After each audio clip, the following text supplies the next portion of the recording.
It's my general feeling that if you've been watching my videos that you've seen really quite enough of my face. So I thought today I would give you a shot of my swimming pool and back porch. And for the dog lovers among you, you'll probably get a pretty good shot at some of my dogs. I'm Ben Petrie. I'm a real estate agent in San Miguel de Allende, and I regularly receive a lot of questions about various things to do with life here. So I started this video series to answer some of those and to elicit more of them from you and so forth. So I want to talk about some sort of ordinary things about what goes on if you live here and what you might be caring about if you are thinking about moving here on either a full-time or a seasonal basis. So the first of those things is income taxes. The United States and Canada have tax treaties with Mexico. So if you pay your taxes in the U.S., you have no obligation of any kind to report or file or acknowledge or anything your tax situation in Mexico. If you choose to come here and work, as I have, then you do have to get something that's similar to a social security number and sign up with the equivalent of the IRS and get an accountant and do various things like that. But most of the people with whom I deal are either intending to be seasonal residents or full-time residents and are generally retired and receive investment income or social security or something like that. So if that is your story, you have no concern about taxes here. You have no issues. Tax treaties are pretty broadly based, so I assume that if you are from the European community or other OECD countries that you probably have a similar situation, but I don't know anything about that. And of course, as with any information that I give, you should always talk to your legal professional, tax professional, whoever it is. Similarly, in regard to mail, it is common to have a mailbox in Laredo, Texas, to which you can have your mail sent. So if you have subscriptions to the Wall Street Journal or the New York Times or Forbes or Architectural Digest or anything like that, they can be sent to you as a regular domestic subscription. And similarly, your friends and family can send you birthday cards or Christmas presents through that address. And if you wish to receive mail from the U.S., you definitely wish to do that because Mexican mail is very, very slow and highly unreliable, and you could easily get a Christmas card 6 months late. So if you expect that to be a big part of your life, you probably want to sign up with one of these companies who receives your mail in Laredo, and then it is couriered here in different ways, and you have a box here, and you go and get it at the box. Now, one of the things that happens in regard to that is that you have the opportunity of making that your official U.S. address, so you can then file taxes as a Texas resident, which means that you file no state taxes. And again, you should speak with your accountant about sort of what you need to do because it will vary with how much time you spend here and whether you maintain another residence in another state in the union and all kinds of other things. So you should really talk to a professional about that. But if you are coming from, California, Illinois, Connecticut, New Jersey, New York, any of these very high tax states, you will save a fantastic amount of money and also reduce your reporting requirements. Now, this same mailboxes can also receive shipments for you. You can order from Amazon and they will be delivered to you there. There is an Amazon Mexico, and while they don't have everything that Amazon US has, they do have an awful lot, and people here use them regularly. The cost to have your shipments couriered here, like let's say you get a television or something, will have a cost, a small cost related to it, but you also have to pay a 17% Mexican value added tax. So in the last year or two or three, I ordered a $650 computer, which became 800 and a quarter when it was by the time it was sent here, and I bought a $18 television stand, which became $38 when it was delivered here. So, in general, it's very good if you have an opportunity to make a trip to the US or Canada once or twice a year for some of these items. The one thing that I find impossible here is really over the counter supplements. The dosages are very much lower than are available in the States. The prices are quite a bit higher, even at Costco. And there's a much narrower range of selection. So if you have an opportunity to travel to the US or Canada once a year or twice a year to pick up these kinds of things, that's probably a good idea. And it may be something that you want to figure in how you will live if you come here. For prescriptions, if you have an American or Canadian prescription bottle, most all Mexican pharmacists will refill that prescription. The only exceptions would be things that are really controlled. If you are taking, morphine for a injury, it is unlikely that that will be filled. But for all the regular things that you might have, if you have an Ambien prescription or something of that sort, the pharmacist will generally fill it here for you. And prices are generally the same or lower. It's fairly much a fantasy that prices are dramatically lower here than they are in the U.S. I believe they are significantly lower in Canada, but that has to do with the National Health Service. Here you're dealing with pharmacies, not the National Health Service. And so you may have some savings, especially if you come from really expensive areas like San Francisco or New York, but don't imagine that you're going to get your prescription meds for 20% of what you pay for them in Oklahoma. Another thing, also, drugstores, especially larger ones, generally have a doctor on duty for a part of the day, like let's say 3 to 6 o'clock in the afternoon. And those doctors will generally fill all the prescriptions you need. And again, I want to say if you are taking some kind of unbelievably addictive painkiller, OxyContin comes to mind, it's probably not likely that they will write you a prescription for that in a drugstore at 3 o'clock in the afternoon. But for 90+% of the things that you might need for your blood pressure or other things, you can generally walk in, and if not buy it over the counter, you can meet with the doctor in the drugstore, who will generally charge you somewhere between $30 and $45 for that prescription.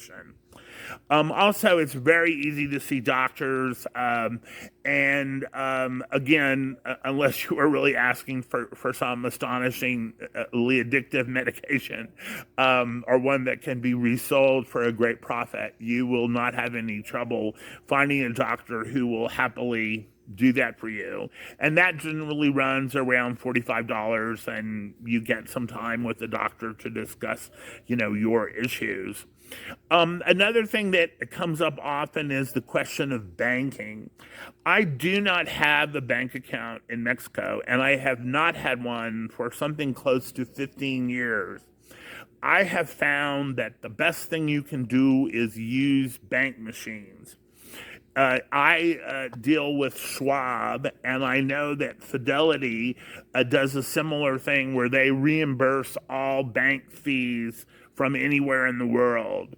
So I am able to take pesos out of machines here at so far, I have not done a comprehensive study of this, but in the places where I've known, the rate I'm getting is, if not the best rate, something very, very close to it. It's really the official wholesale rate of Comex or whatever.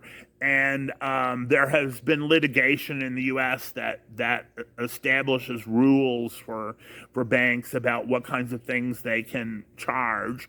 And so suggest that you get a banking card from one of these people that will not charge you fees, and that then you get cash to conduct your life. Many of the people who work for you, for example, if you have a maid or a gardener or a cook, they will not have bank accounts. So you can't pay them by Mexican check. Number two, it's almost impossible to write a Mexican check and get it correct for the purposes of the bank. If you write it in black ink, it is rejected. If you get the date wrong, if you do anything, and even when they take U.S. checks, they have standards that are so much higher than the U.S. bank that is going to be receiving the check that it's just stunning. So my general experience when I first came here, I did have the bank. And their service was so bad, and they were so breathtakingly rude to me, and it just was an enormous pain. And so I found that using the machines is really great. If you are building a house here, you may have to work out some other situation, because you may not be able to take quite as much out each month or each week as you need to pay your staff or your building crew. But if there are two of you, and I can reliably get 9,000 pesos a day from a machine, so two of you, 18,000, that's close to $1,000. So in general, if there are two of you, you should be able to get a little organized and get the money. It might involve going to the machine every day to pay your weekly staff. But you have no reason really to leave a paper trail in Mexico. Your actual cost basis of your home or building has almost nothing to do with how capital gains are determined when you go to sell. And I've always generally felt that it's a privacy thing, that there were times when I was building when I had very significant amounts of money, and I don't really want anybody to know that. So I like the idea that there's no bank teller or clerk who can look up my account and see that my balance is very large, and perhaps talk about that or tell someone that, or just in any way cause any problems. So the privacy of using the machines is very, very strong for me. And I highly recommend it to you, unless you have some special exception. And you may also be able to find banks or attorneys or other people who may be willing to cash dollar checks for you. So if you suddenly need a few $1,000s, you may be able to get, if you've established a relationship with an attorney or a bank, you may be able to do that. So that, I think, covers all of this. When I first came here, the consumer products were very, very narrow, and they were very expensive. The same television in Houston was typically 4 times the price here in Mexico. That has changed dramatically, and really there are very few price differences except for the 17% value-added tax. And of course, in the U.S., we tend to think of the price we're paying, not the 6% or 8% sales tax included in it. So really, we're normally paying a third or a half of that 17% anyway. We just don't think about it because it comes after we've chosen the $1,000 TV. now that range is very broad. I'm going to do a significant piece in coming weeks on grocery stores and markets to give you an idea of what is available here. But if you were here even 10 years ago, you will be stunned at what is available. I mean, the choices we have now: a new city market, which is very, very upscale and has 6 restaurants in it, and they carry IBC root beer, which is one of my favorites, and the wine selections have gotten pretty good, and we have Costco and Home Depot and all of that. It's not as broad as in a major city in the US, but I think for 90+%, 95+% of the people, they'll be really delighted with what is available. And I even have a friend who set out to cook a Korean meal and managed to do that. It required some things that had to be delivered online by Amazon Mexico, and the sort of Mexican equivalent is called Mercado Libre, as in free market. But with Mercado Libre, it's really just putting you in touch with the seller, and so you don't have quite as much. You don't have the backup that Amazon offers you if you were, cheated or received substandard products. So I think that about addresses what I want to say. I've talked in the past about how very low property taxes are. So if you are paying your taxes in the US or Canada, that will be the only tax that you pay, and that will generally be somewhere between $200 and $500 a year. And you get a discount for it if you pay it in January. And if you are over, I believe it is 62, which I am, you can get a pensioner's card, and the pensioner's card will cut those taxes in half, as well as give you some discounts at movie theaters and on bus rides and some other things. And probably there's just a giant book about the 1,100 things it does for you that I've just never seen. But at any rate, getting the pensioner's card, which you may do only if you have temporary or permanent residency. You may not do it if you're just here on tourist visa, but can result in significant savings in taxes and other things over time. So I think that really addresses all of this for me today. I am working on this larger, almost like a mini documentary, to talk about what it will look like shopping for food here, and what your choices are, and what you can expect, and so on. And I think in general, if you have not been here, you'll be really surprised at what your choices are. But they are not what they are in the US. I mean, Costco is about 40 miles from us, and it has terrific things, but it is not the equivalent of the best Costco in the US. I hope someday it will, and we all celebrated with joy when it came here. We also now have HEB, which is an amazing chain from Texas, and it has offered a number of its upscale products in its supermarket in Querétaro. And just down the street from the supermarket in Querétaro, there is a wonderful fancy cheese place, and the prices are reasonable. There is a real bias towards Spanish cheeses, and I would, of course, prefer that there would be a bias towards French cheeses, but I can get Roblechon and some other things that, I like very much and that I used to miss from the United States. So more and more, our lives have become comparable to what they would be in an urban area in the States.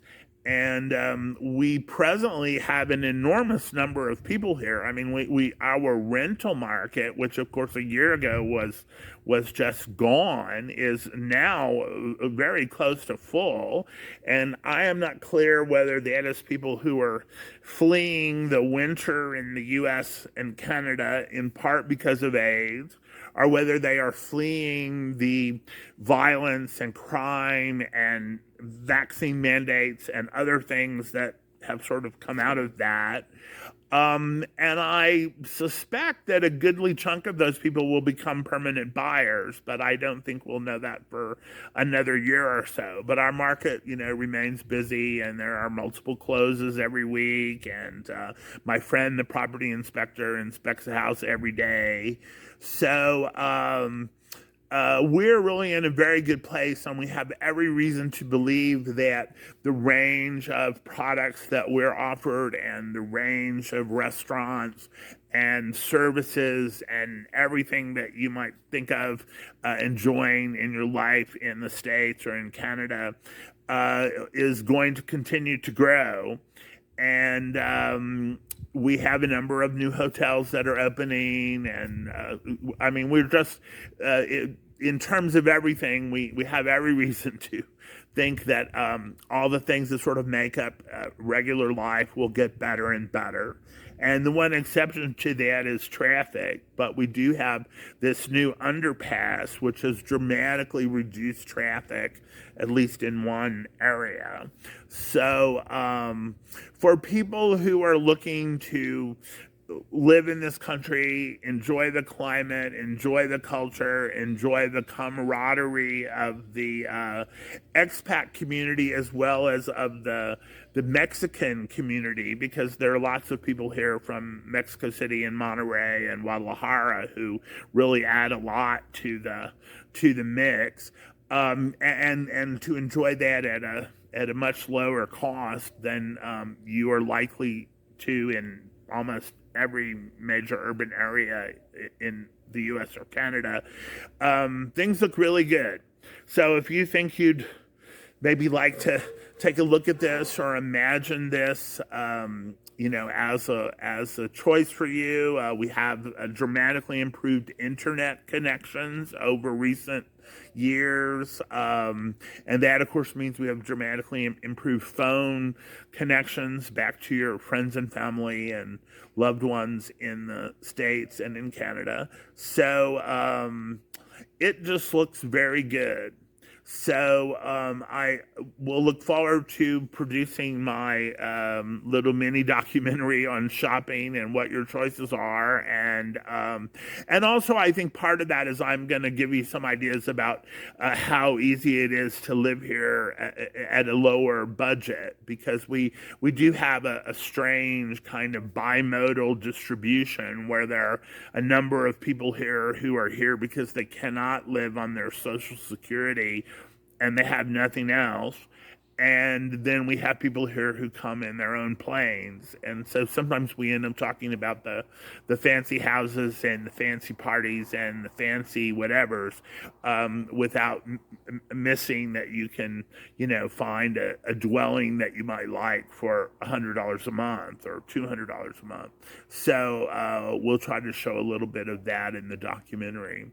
But anyway, thank you for your time. And as always, please like, share, and subscribe. And God bless you all. Happy New Year. I hope things are just going along very, very well for you in your life, wherever you are. And thank you for your time.